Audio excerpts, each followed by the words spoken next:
Se você quer entender mais a fundo como usar o UseEffect ou ainda não se sente 100% confiante em usar esse hook do React, nesse vídeo eu vou te mostrar como usá-lo corretamente e como evitar os principais erros cometidos.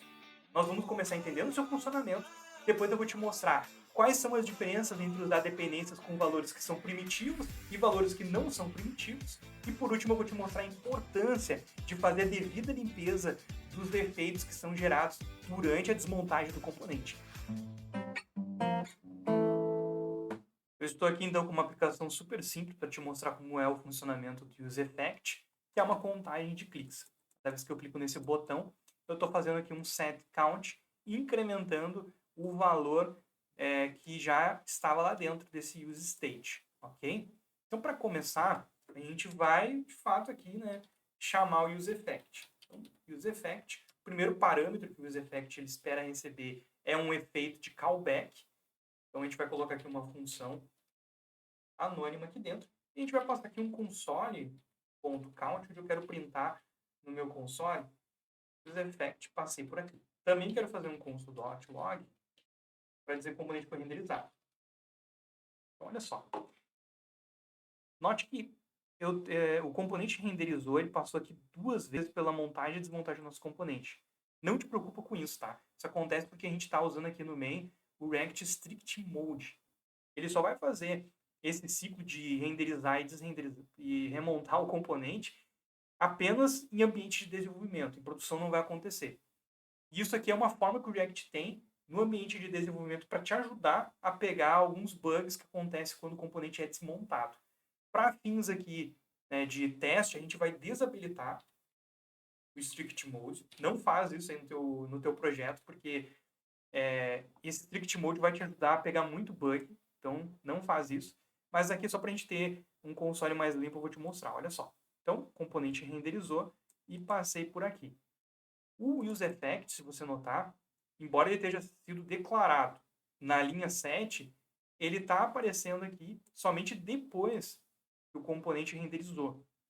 Isso faz parte aqui do ciclo, né, de montagem do componente. Então, para o exemplo ficar um pouquinho mais claro, eu vou fazer aqui uma manipulação de DOM, tá? Eu vou pegar aqui e vou mudar o título da nossa página, passando exatamente a mesma coisa aqui, ó. Você já clicou, né, X vezes. Eu quero que tu observe o seguinte. Aqui, no clicou 0 vezes, cada vez que eu clicar aqui, ó, você vai notar que primeiro muda aqui e depois vai mudar lá no título. Tem um delay. Olha só o delay. Apertei aqui 3, 3. Esse delay acontece por conta da forma como o React ele lida ali com, né, a renderização no browser. Então a gente tem basicamente assim, o componente no primeiro momento, ele avisa o React de que teve uma alteração aqui no count. O React avisa, né, o browser de que ele tem que atualizar a DOM. Depois ele volta aqui no UseEffect, né, e aí o UseEffect avisa de novo o React de que alterou alguma coisa, tá? E aí, novamente, o React vai lá no browser e faz essa alteração. Então, tem essa mudança aqui. A gente tem um problema com relação a esse código que eu quero te mostrar. Esse componente ele está renderizando toda vez que eu mudo outras coisas, tá? Olha só. Se eu mudar o nome aqui, eu passei por aqui pelo UseEffect, mesmo que essa variável não me interessa, tá? Então, cada vez que eu alterar alguma coisa aqui, eu estou passando aqui pelo UseEffect. Então, vou botar o count aqui para ficar também mais fácil de ver o contador. Então, para isso, a gente tem um outro, né, parâmetro aqui do UseEffect, que é um array de dependências aos quais ele vai observar se teve alguma alteração no valor com relação ao que tinha antes. Se sim, ele altera. Então, a gente vai passar aqui o count, tá? Porque o count, ele vai fazer exatamente isso. Olha só. Se eu mudar agora o nome, ó, não vai acontecer nada no UseEffect. Não vou passar por aqui. Se eu contar clique, aí sim, né? Ele está passando por aqui. E se eu quisesse alterar, ou melhor, alterar o título uma vez só. Vou botar aqui, ó. Como que eu faria, tá? Eu faria o seguinte. Aqui dentro desse array, eu não passaria nenhuma dependência. Então, o UseEffect ele só vai executar uma vez. Olha só. Deixa eu limpar aqui, ó. Se eu contar cliques, não vou chamar o UseEffect de novo. Se eu mudar aqui o nome, não vai chamar o useEffect novamente. Nesse segundo exemplo, eu quero te mostrar como trabalhar com a questão de dependências. Aqui eu tenho, então, nessa aplicação, um state, que é um objeto. Esse objeto aqui, ele é alterado através desse input, onde eu estou fazendo um set user, onde eu estou passando tudo que tinha antes em user e estou fazendo uma atribuição apenas para a chave aqui que corresponde ao nome. No caso do botão, eu estou passando, então, uma ativação aqui para dentro com ActiveTrue e estou mantendo as outras coisas que tinha dentro do user. Tá bom? Então, se você ainda tem dúvidas sobre como usar o Spread Operator, quiser que eu faça um vídeo exatamente falando sobre exemplos de aplicações assim, deixa aqui nos comentários. O que nós vamos fazer nesse exemplo? Nós vamos, por exemplo, verificar quantas vezes o useEffect ele é chamado. Então, se eu colocar nome, estou chamando o useEffect aqui várias vezes. Se eu estou setando aqui como true várias vezes, também está sendo chamado. Qual é, então, a forma de resolver isso? É vir aqui e acrescentar uma dependência onde eu quero ver se o user alterou, certo? Vamos ver se isso funciona? Vamos lá. Se eu colocar um nome, ok, useEffect está alterando, afinal de contas, o nome está sendo alterado aqui dentro. Porém, se eu mudar o active uma vez para true e tentar ativar novamente, ops, ele está chamando novamente, não deveria estar tentando chamar aqui outra vez. Por que isso está acontecendo? Isso está acontecendo porque aqui dentro eu não estou usando uma dependência que seja um valor primitivo. O que significa isso? O que são valores primitivos, né? Se você já sabe, já conhece o JavaScript, valores primitivos são número, string, booleano, null.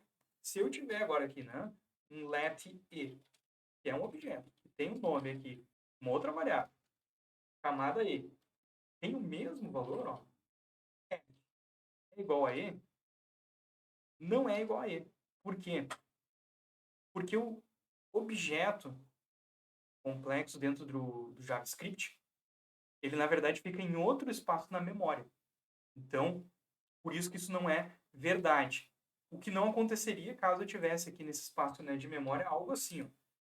Let g é igual a e.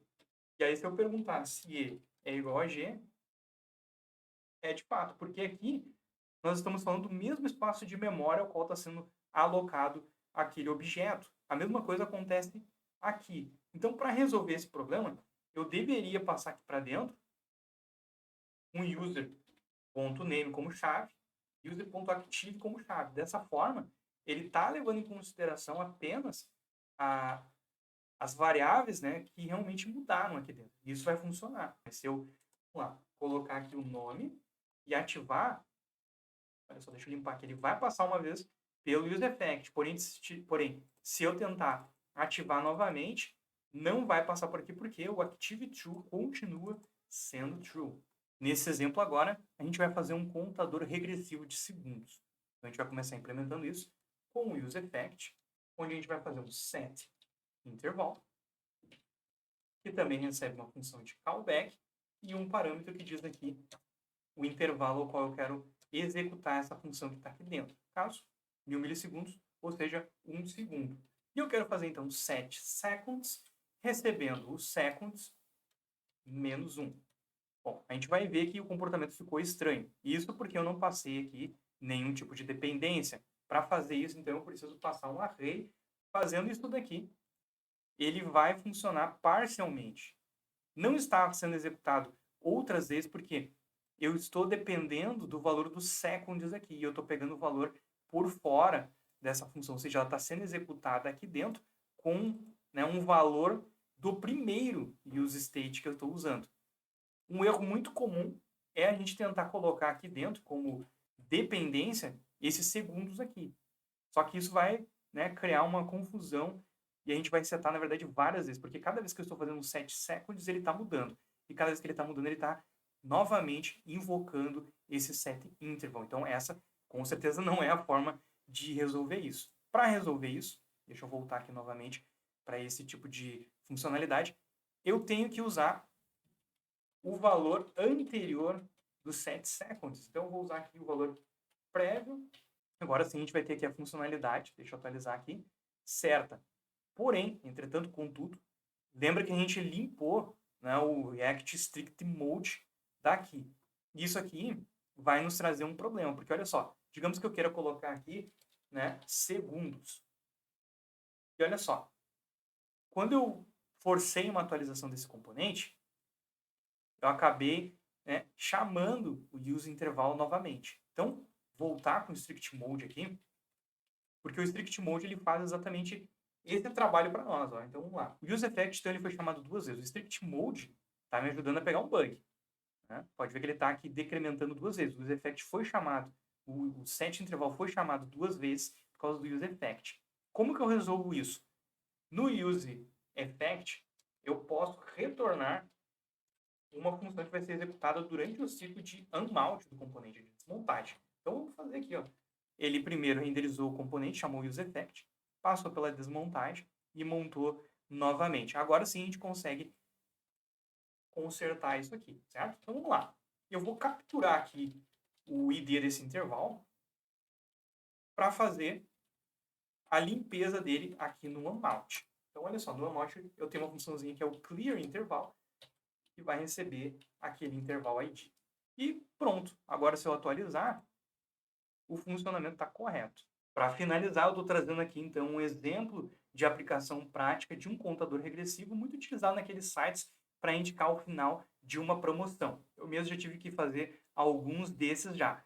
Então, a gente está exatamente executando da mesma maneira. Eu tenho aqui, então, um setInterval, onde eu estou a cada 1 segundo executando a função de decrement, onde nessa função de decrement, ao setar os segundos, eu verifico se esse novo valor ele é igual a zero ou é menor que zero, né? Caso isso seja verdade, eu faço então aqui um clean interval. Aqui então, caso o componente ele seja desmontado, eu também estou garantindo que esse setInterval não vai ser mais executado. Então aqui só para explicar um pouquinho mais da matemática por trás, esse initial seconds aqui são então 3 minutos e 12 segundos. E aqui eu estou fazendo, então, matematicamente, né, pegando apenas a parte inteira da divisão de segundos por 60, através do math.floor.